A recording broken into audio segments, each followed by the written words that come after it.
કાલે આપણે વાત કરી હતી ગરીબી વ્યાખ્યા, બરાબર, ગરીબીનું માપન, ભારતમાં ગરીબી અને ઉદ્ભવના કારણો જોવાનું બાકી હતું ને? જોઈ લીધું. તો એના પછી આગળનો વ્યૂહરચનાઓ, બરાબર. ગરીબી ઉદ્ભવના કારણો આપણે જોઈ લીધા. તો હવે ગરીબી જે ઉદ્ભવી છે એનું નિવારણ કરવાનું, કેવી રીતે આપણે ગરીબીને દૂર કરી શકાય, કેવી રીતે દૂર કરી શકાય એના માટે સરકારે આખી એક વ્યૂહરચના બનાવી છે, બરોબર. સરકારની વ્યૂહરચના 11મી પંચવર્ષીય યોજના યાદ રાખજો. કઈ? 11મી. તમારા મતે શું કરી શકે ગરીબી દૂર કરવા માટે? પછી આપણે સરકારની વ્યૂહરચના જોઈએ. પહેલા ભાવિ જે ભારતનો ધન છે એમની પાસે એટલું મગજ છે એ જલ્દી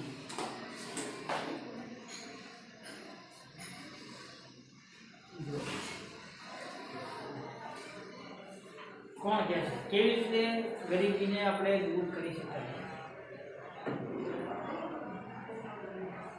સરકારના પગલા તો આપણે ચોપડીમાં આપેલા છે એ જોવાના છે.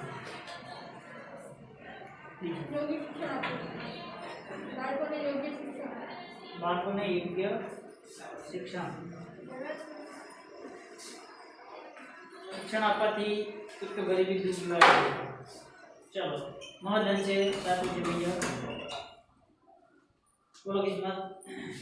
સર, મોટા તહેવારોમાં મોટા શહેરોમાં કેવું થાય કે દુકાનોમાં જ વધુ પડતા લોકો ખરીદે, અને જે લારી કે એવું લઈને ઊભા હોય અહીંયા કોઈ ખરીદે જ નહીં. એટલે એ પહેલા તો એ સમસ્યા દૂર કરવી જોઈએ. બધા આપણે ગરીબી છે એ સમસ્યા આપણે આગળ જોઈ લીધી. બધા આમ સમાન રીતે એમની જોડે ખરીદવું જોઈએ કે એ સાથ ગમે તેમાં જોઈ સમાન ભાવ. હા, એટલે કે આપણને ગરીબો જોડીથી ખરીદવું જોઈએ એમ ખરીદવું. તો ચલો એક આપણે નાનકડું ઉદાહરણ આપીએ. નો ડાઉટ સારું કામ કરનારા આ પહેલ કરે છે, બધા નહીં માને. અમુક એવું હોય કે દુકાનમાં સારી વસ્તુ હોય, દુકાનવાળા જઈએ તો પછી અડધા માનતા મોલમાં સારી વસ્તુ હોય. હા, તો મોલ વાળા એમ માનતા આપણે અમેરિકાથી જ મંગાવું છે.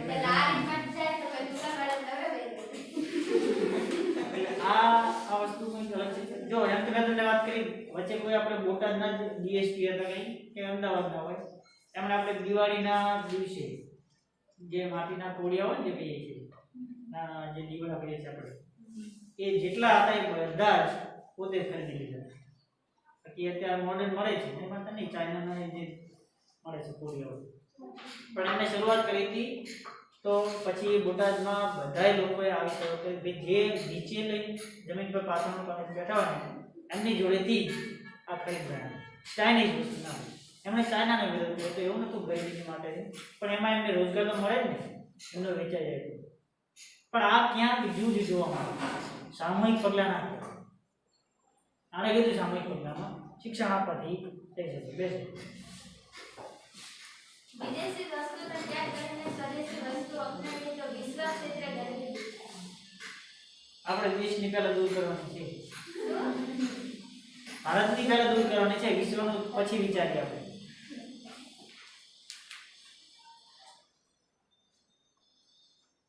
કોઈ ઉદ્યોગ કે કારખાનામાં મશીનો વાપરવાને બદલે લોકોને, ગરીબ લોકો એમને રોજગારી આપવા માટે એમને કામમાં રાખવા જોઈએ. બધા કામ જો ઓલમોસ્ટ સરકારે બધા કરેલા છે, પણ ફેલ કેમ છે હજી સુધી? ગરીબી તો કે નહીં ગઈ એવું ના માનજો. આપણે જો અત્યારે હાલ પણ જો ગરીબી નીકાળવા જઈએ ને તો ભારતમાં ટોટલ 25 થી 27% તો ગરીબ મળશે જ નહીં. એટલે મિનિમમ 130 કરોડમાંથી 30 કરોડ તો ગરીબ હશે જ, વધારે હોય તો ના જ ના.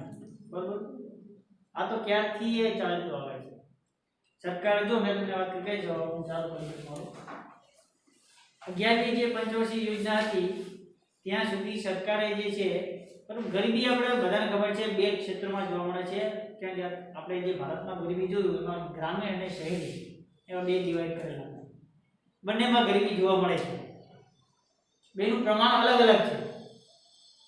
બરોબર કે ભાઈ ગામડામાં થોડું વધારે જોવા મળે છે, શહેરોમાં ઓછી જોવા મળે. પ્રમાણ અલગ છે પણ છે તો ખરી. એટલે જો વ્યૂહરચનામાં એક આપણે આ જોવાનું છે કે ભાઈ 11મી પંચવર્ષીય યોજના સુધીમાં બરાબર એ પહેલા જે છે એમાં શું કરવામાં આવતું હતું કે જેથી ગરીબી દૂર ના થઈ શકે. તો એક મોટું કારણ એ હતું કે 11મી સુધીમાં જો ગ્રામીણ ક્ષેત્રને શું કરવામાં રાખેલું છે એમાંથી જે પંચવર્ષીય યોજના ઘડવામાં આવે એમાંથી બાકાત અથવા તો એની ઉપેક્ષા કરવામાં આવી છે. ખ્યાલ આવે છે? ગામડાને શું કરવામાં આવ્યું છે? ઉપેક્ષા કરવામાં આવી છે. શહેરોને વધારે મહત્વ આપવામાં આવ્યું છે. ખ્યાલ આવે છે? 11મી પંચવર્ષીય યોજના આ મીન્સ પંચવર્ષીય યોજના 51 થી ગણવાની આપણે બરાબર અને આપણે દોઢ ડાયું થવાનું નહીં. તમે પંચવર્ષીય યોજના 51 થી ગણો તો આમાં કેટલામી ચાલે છે તમને ખ્યાલ આવી જાય. પણ આપણે આમાં 11મી લખવાની પાઠ્યપુસ્તકમાં જે આપી હોય એ બરાબર. એ પંચવર્ષીય યોજના સુધીમાં સરકારે શું કરેલું છે? ગામડાઓની અને જે કૃષિની છે એ ઉપેક્ષા કરી હતી બરાબર. એમણે શું વિચાર્યું કે ભાઈ શહેરો જે છે એ સુવર્ણ રેખા છે અથવા તો સુવર્ણ શિખર છે એટલે ઉદ્યોગોને બહુ મહત્વ આપી દીધું શહેરોમાં અને જે પંચવર્ષીય યોજના હતી એમાં. હવે સ્વાભાવિક વસ્તુ છે ગ્રામોદયથી ભારત ઉદય થાય બરાબર. ગામડાનો જો ઉદય થાય તો જ ભારતનો ઉદય થઈ શકે બરાબર. એવો સિદ્ધાંત લેવો પડે અને આ સિદ્ધાંત સાથે કામ કરવું પડે. મીન્સ કહેવાનો ગ્રામોદયથી ભારત ઉદય કેવી રીતે થાય કેમ કે આપણી 80% વસ્તી છે એ ગામડાઓમાં વસે છે. બીજું ગામડાઓ થકી કૃષિ જે છે ખેતી આપણે અને ખેતીમાં જે અર્થતંત્રમાં ખેતીનો જે ફાળો છે એ ઘણો બધો છે. 70 થી 80% ફાળો જે છે એ કૃષિનો છે અને આપણે કૃષિને જ પંચવર્ષીય યોજનામાંથી બાકાત રાખવી બરોબર. એમ કહી શકાય ગામડાઓ જે છે એ ભારતીય અર્થતંત્રનું હૃદય છે અને એને ધબકતું રાખવું હોય તો એને પંચવર્ષીય યોજનામાં એડ કરવું પડે.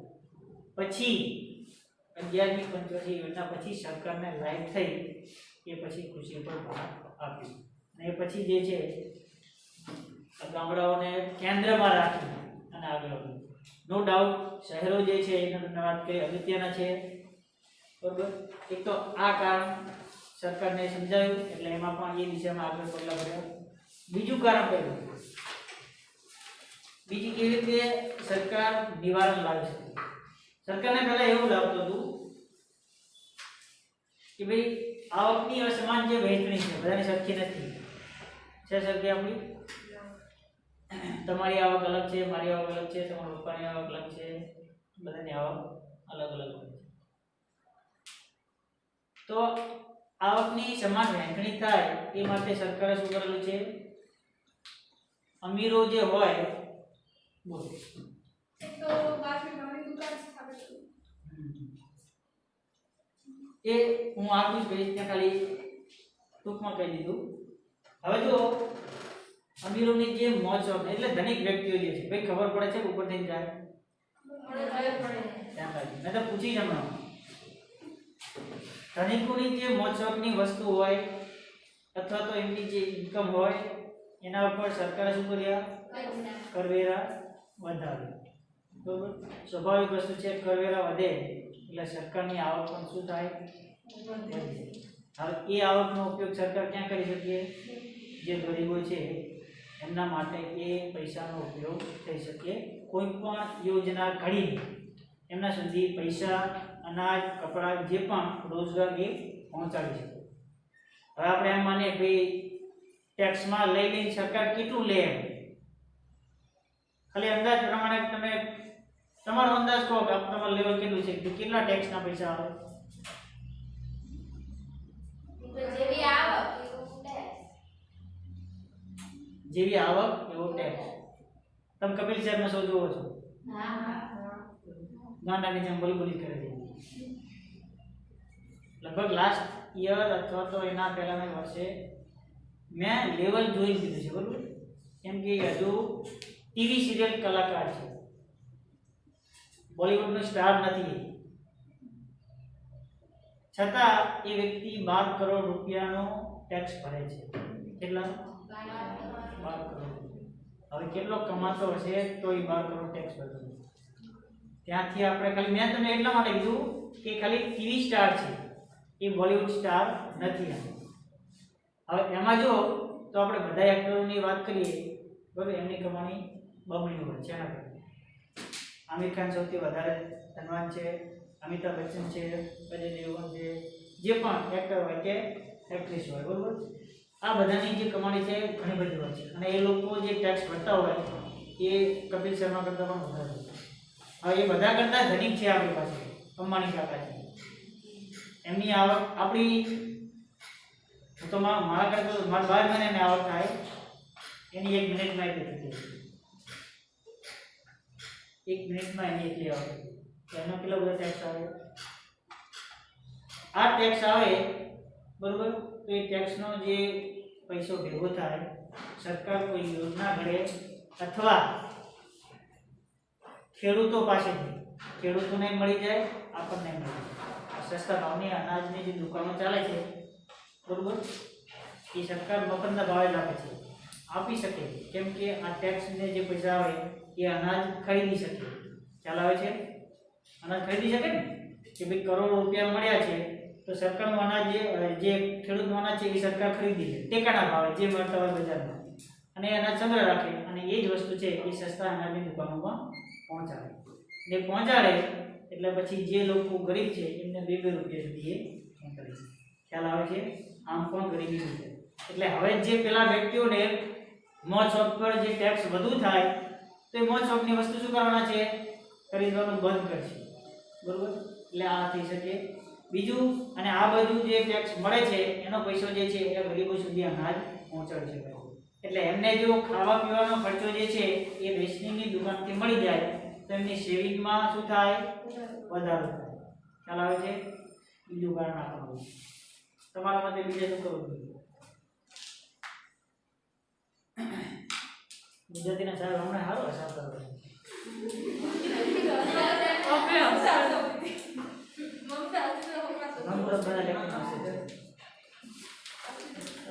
ચલો આપણે એમાં નહીં પડીએ, આપણે આપણું ચાલુ રાખશું કેમ કે આપણે અહીંયા ચાલુ કરીએ. બીજા કયા કારણો ભૂમિબેન જણાવો, કઈ રીતે આપણે? એક તો સર રોકડિયા પાકોને પ્રોત્સાહન આપવા બદલે મુખ્ય પાકોને પ્રોત્સાહન આપવું. સરસ. એક તો જે આપણે ઉદ્ભવ આપણે વાત કરી, ગરીબીનો ઉદ્ભવ કેવી રીતે થાય છે એ ત્યાં પકડી લીધું બરોબર, કે ભાઈ એમાં રોકડિયા પાકોને જે કારણે જે ખાવા લાયક અનાજ છે એનું ઉત્પાદન થતું નથી બરોબર, એના કારણે જે છે એ ગરીબીનો ઉદ્ભવ થાય છે. તો આપણે એને પ્રોત્સાહન ના આપીએ અને ખાવાના જે અનાજ છે એને પ્રોત્સાહન આપવું જોઈએ, તો પણ થઈ શકે. કારણ પકડો તો જવાબ મળી ગયો. બોલો. મોટા અને ભારે ઉદ્યોગોને બદલે કૃષિ ક્ષેત્રે વિકાસ થાય તેવા કામ કરવા અને આ જે લઘુ ઉદ્યોગો ને એવા બધા એમને પ્રોત્સાહન. સરસ. બોલો, બીજા કોઈ બોલવું હોય તો જોઈએ, નહીં તો ભાઈ આપણે પાઠ્યપુસ્તકમાં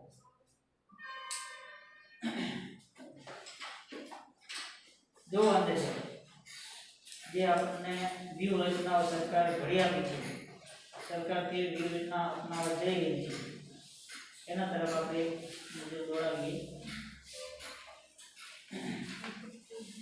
જોઈએ અંદર ગરીબીનું વિષચક્ર અને ધ્યાન રાખો લજાબેન. ભારતમાં પકડ જમાવી રહ્યું છે તે મોટા ભાગે મુખ્ય કારણોમાં સંક્ષિપ્ત સમજ કેળવી છે આપણે બરોબર, ઉપરના જે કારણો છે એમાં સમજ કેળવી, અને આ આધારે ગરીબી ઘટાડવાના જે કેવા પ્રકારની વ્યૂહરચના અપનાવી છે તે સમજવું સરળ થઈ પડશે. એમાં અત્યાર સુધીમાં મેં તમને વાત કરી 11મી પંચવર્ષીય યોજના પૂરી થઈ છે, એટલે બરોબર આ પાઠ્યપુસ્તક જ્યાં છપાયો છે ને ત્યાંની વાત છે. અત્યારે હાલ 11મી પૂરી થઈ નથી, પણ આપણે જો પૂછાય તો 11મી લખવાની હતી. ત્યાં સુધીમાં ભારતીય અર્થતંત્રના વિકાસમાં રણનીતિ અને કાર્ય યોજનામાં ગ્રામીણ ક્ષેત્રની કરવામાં આવેલી ઉપેક્ષા મુખ્યત્વે જવાબદાર છે. હમણાં જ વાત કરી કે ભાઈ કે 11મી પંચવર્ષીય યોજના પૂરી થઈ ત્યાં સુધીમાં શું કરવામાં હતું? ગામડાની જે છે એ ઉપેક્ષા કરવામાં આવી હતી. ભારતીય અર્થતંત્રનું જે સુવર્ણ શિખર જે છે એ ભલે શહેરોમાં હોય પણ તેના મૂલ્ય તો ગામડામાં જ છે, અને ગામનું જે છે એ ભારતીય અર્થતંત્રનું હૃદય છે. ખ્યાલ આવે છે ને ભાઈ? કેવી રીતે મેં તમને પહેલા વાત કરી, મશીનો જે છે એ રોટલા આપણને નહીં ખવડાવી શકે. રોટલા ખવડાવશે પેલો 3 વાગે 4 વાગે અડધી રાત્રે ગમે ત્યારે ખેતરમાં પાણી વાળતો હોય ને એ વ્યક્તિ જ રોટલા ખવડાવી શકે. બરોબર? કેમ કે મેં તમને એ વખતે પણ આપણે જે અગાઉના ચેપ્ટરમાં વાત કરી હતી, કૃષિનો હિસ્સો જે છે અર્થતંત્રમાં 80% છે. 80% લોકોને રોજગાર આપે છે. બરોબર? એટલે મશીનોનો જો વિકાસ કરવા જશું તો આપણે ગરીબોએ દૂર નહીં થાય. ધ્યાન રાખજો. એટલા માટે અહીંયા આપણે છે કે ભાઈ સુવર્ણ શિખર ભલે શહેરોમાં હોય પણ ભારતીય અર્થતંત્રનું જે હૃદય છે એ શું છે? ગામડું છે, કૃષિ છે. ધ્યાન રાખજો. તેથી તેને ધબકતું અને સમૃદ્ધ રાખવા માટે અંદાજપત્રમાંથી મોટો હિસ્સો ગ્રામોદ્યોગ પાછળ ખર્ચાતો જોઈતો હતો. બરોબર? 11મી સુધી આ ઉપયોગ કર્યો નથી. એમ અંદાજપત્રમાંથી મોટો હિસ્સો ગ્રામોદ્યોગ પાછળ ખર્ચાવો જોઈતો હતો. ભારતનો સાચો આર્થિક વિકાસ, સામાજિક વિકાસ અને સાંસ્કૃતિક વિકાસ ગામડાઓના વિકાસ દ્વારા જ શક્ય છે. તેથી હવે વર્તમાન સરકારે એનો અનાલય કરો, ગ્રામોદયથી ભારત ઉદય, એટલે ગામડાનો ઉદય થશે તો ભારતનો ઉદય થશે એવું સૂત્ર અપનાવ્યું. કાર્યક્રમ દ્વારા ગ્રામોદ્યોગ થકી દેશો દ્વારા અને મૂળ વિચારને અમલમાં મૂકી કેન્દ્ર અને રાજ્ય સરકારે ગરીબી નિર્મૂલન માટે ગ્રામીણ ક્ષેત્રે માળખાગત સુવિધાઓ, કૃષિ ક્ષેત્રનો વિકાસ, બરોબર, ગૃહ ઉદ્યોગ, કુટીર ઉદ્યોગ, લઘુ ઉદ્યોગોનો વિકાસ પર સવિશેષ ભાર આપીને અનેક નવી યોજનાઓ અને કાર્યક્રમો અમલમાં મૂક્યા છે. અને તેના દ્વારા રોજગારીની તકો સર્જાશે. પરિણામે આવક વધશે અને ગરીબી ઘટશે. આવો એક વ્યૂહરચના છે. પછી જો હવે પ્રથમ જે વ્યૂહરચના છે એમાં જોવાની છે, આટલા ભાઈ ઉપરના ભાગના બધાને ધ્યાન પડી કે કંઈ બાકી છે, કોઈને ના સમજાયું હોય એવું, કોઈ શબ્દ ના સમજાતો હોય, જોઈએ પહેલું. આઝાદી પછીના વર્ષોમાં આયોજનમાં એને પર ધ્યાન રાખો અને એનાલિસિસ કરો. ગરીબી હટાવો. આઝાદી પછીના વર્ષોમાં આયોજનમાં ગરીબી હટાવવાના સૂત્ર સાથે જે તે સરકારે મોટા પાયાના અને ભારે અને ચાવીરૂપ ઉદ્યોગોના વિકાસ પર સવિશેષ જોગ આપ્યો હતો. બરાબર? આઝાદી પછીની વાત. તેના વિકાસ માટે અનેક પ્રોત્સાહનો આપ્યા જેથી શહેરો વિકસે અને બીજી બાજુ ગ્રામીણ ક્ષેત્રે હરિયાળી ક્રાંતિના લક્ષ્ય સાથે જમીન સુધારણાના જે કાર્યક્રમોનો અમલ થકી ખેતી ક્ષેત્રનો વિકાસ સાધી દેશમાં ઉત્પાદન થશે. આ ખાલી સરકારની વ્યૂહરચના છે. બરોબર? રોજગારીની તકોનું સર્જન થશે, રોજગારી વધશે અને તેની આવક વધતા ગરીબોની સ્થિતિ સુધરશે. ઉદ્યોગોના વિકાસથી ઉદ્યોગ માલિકને મળતા આર્થિક લાભો, બરોબર, માલિકો, ધનિકો અને ખેડૂત કે જમીનદાર જેવા ધનિક વર્ગને મળતી આવકનો વધારાનો લાભ ક્રમશઃ જે છે એ ગરીબો સુધી વિસ્તરશે અને તેથી ગરીબોની સંખ્યા ઘટશે. બરોબર? આવો આઝાદી પછીના વર્ષોમાં સરકારે વિચાર્યું હતું. આ શું વિચાર નીકળ્યો જો, પરંતુ આ વ્યૂહાત્મક આશાવાદ જે છે એ ઠગારો નીકળ્યો. બરોબર? જેવું એ સરકાર ઈચ્છતી હતી જે વ્યૂહરચના જેવું કંઈ શું થઈ શક્યું નહીં. અને એની જગ્યાએ શું થયું? દેશમાં આર્થિક વિકાસની ગતિ ધીમી રહી. મંદ આર્થિક વિકાસની સાથે આવકની અન્યાયી અને અસમાન વહેંચણી થતાં આવક અને સંપત્તિનું શું થયું? કેન્દ્રીકરણ થયું અને સમાજના ટોચના અમુક ધનિકોના હાથમાં જ રહ્યું. બરોબર? આમ આર્થિક વિકાસના લાભોનો વિસ્તરણ ન થતાં ગરીબોની સ્થિતિમાં કોઈ સુધારો ન થયો અને આવકની અસમાન વહેંચણી થતાં ધનિકો વધુને વધુ ધનિક બન્યા અને ગરીબો વધુ ગરીબ બન્યા. એક વ્યૂહરચના જે અપનાવી હતી એ એમની ખોટી પડી. હવે જો આગળ જે બીજી આપેલી છે, સરકારે આવકની અસમાનતા દૂર કરવા માટે શું કરેલું છે?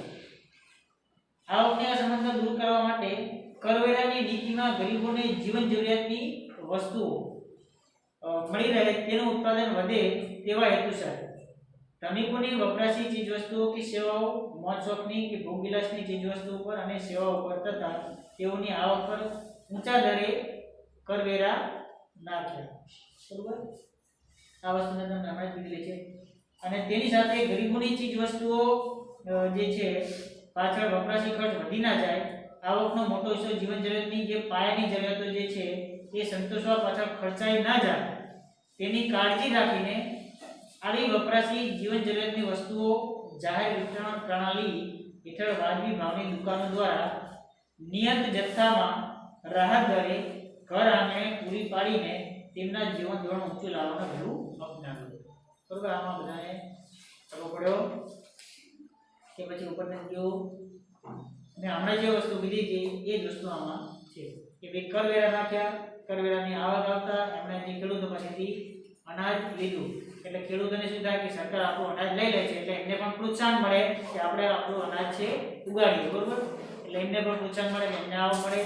બરોબર, એટલે એ આવક મળતા એમને ટેકાના ભાવ મળી જાય. બરોબર, એમની પાસે પણ સંપત્તિ આવે. તો બીજું જે સરકાર પાસે અનાજ આવ્યું એ ગરીબોને આપે, એટલે ગરીબોને જે જીવન જરૂરિયાતની વસ્તુ જે છે, બરોબર, તો એ વસ્તુ એમને સરકાર આપી દે છે 2 રૂપિયા કિલો. તો એમને જે બચત કરવાની વૃત્તિમાં વધારો થાય. ખ્યાલ આવે છે? એમને જે પૈસા જે હતા એ જીવન જરૂરિયાતની વસ્તુ સંતોષવા પાછળ ખર્ચાઈ જતા હતા એ સરકાર એમને આપી દે છે સસ્તા ભાવે. આમ ધનિક વર્ગની વસ્તુનું ઉત્પાદન ઘટે અને ઉત્પાદનના સાધનોની ફાળવણી ગરીબોની ચીજ વસ્તુઓના ઉત્પાદન તરફ વધે તેવા પ્રયત્નો સરકારે કર્યા છે. ગરીબોની રોજગારી વધે, કાર્યક્ષમતા વધે, ઉત્પાદન ક્ષમતા વધે, અંતે તો આવકમાં શું થાય? વધારો થાય. અને આવકમાં વધારો થાય તો જીવન ધોરણ પણ સુધારી શકે એવા પ્રયાસો સરકારે હાથ ધર્યા છે. બરોબર, અહીંયા બીજા નંબરનો આપણે જોયું નથી. ત્રીજા નંબરે જે છે એના જોઈએ આપણે ગરીબી નાબૂદી માટે 3 જોઈશું, પછી પૂછીશું આપણે પ્રશ્ન.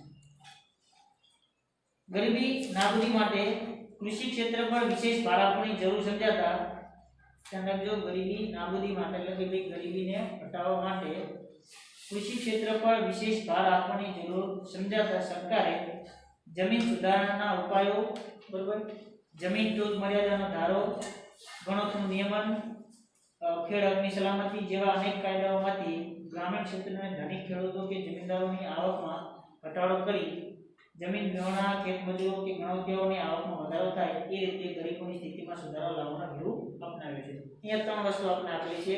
બરોબર, એક શું કરેલું છે? જમીન ટોચ મર્યાદા, એક લિમિટેડ જમીન છે. જે જમીનદારો જે છે એમની પાસે જે કાયદેસરની જમીન હોય એ પછી નવી જમીનો એ ખરીદી કરતા હોય તો એ એક લિમિટેડ મર્યાદા બનાવે છે જમીનની.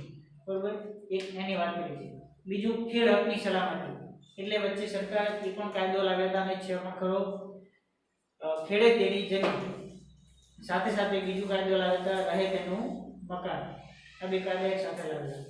ખેડે તેની જમીન એટલે એમાં પણ નિશ્ચિત સમય સુધી, બરોબર, કરાર ના કર્યા હોય તો જે ખેડનાર હોય જમીન, એટલે જમીન ભાઈ મારી જમીન છે પણ મારે નોકરી છે, બરોબર, તો હું મારી જમીન બીજા કોઈને આપી દઉં કે તું આમાં ખેતી કરે. પણ એ વ્યક્તિ જે છે સળંગ 5-7 વર્ષ 10 વર્ષ સુધી ખેતી કરતો હોય એમાં, બરોબર, તો પછી એ હક જમાવી શકે છે. પણ મારા અંદર આટલી બુદ્ધિ હોય છે કે મારે એની સાથે 11 મહિનાનો કરાર બંધ જે કહીએ છીએ એ કરાવી લેવો જોઈએ કે આ 11 મહિના સુધી ચાલશે. પછી મારે બીજા વર્ષે આપ્યું હોય તેના 11 મહિનાનો કરાર આપવો જોઈએ. જો હું ના કરાવું તો આ ખેડ હકની જમીન પ્રમાણે એ કાયદા પ્રમાણે એ જમીન પર એ હક દાવો કરી શકે છે. એટલે સરકારે આ દિશામાં પણ પગલો ભરેલો છે. બરોબર, ત્રીજું શું આપ્યું છે આપણને? ખેડ હકની અને જે જમીન ટોચ મર્યાદા આવી ગયું. બરોબર, પછી જો જમીન વિહોણા અને ખેત મજૂરો અને ગણોતિયાની આવકમાં જે છે એ વધારો થાય એ માટેના પગલાં ભરેલા. બરોબર, આમાંથી શું થશે? ગ્રામીણ ક્ષેત્રની ગરીબી જે છે એ દૂર કરી શકે છે. બરોબર, 25 થઈ હોય તો કુમારબેન જોજો 24. હા, તો એમ કાંઈ વાંધો નથી. પછી આપણે પૂછીએ છેલ્લે પછી પ્રશ્ન લઈએ.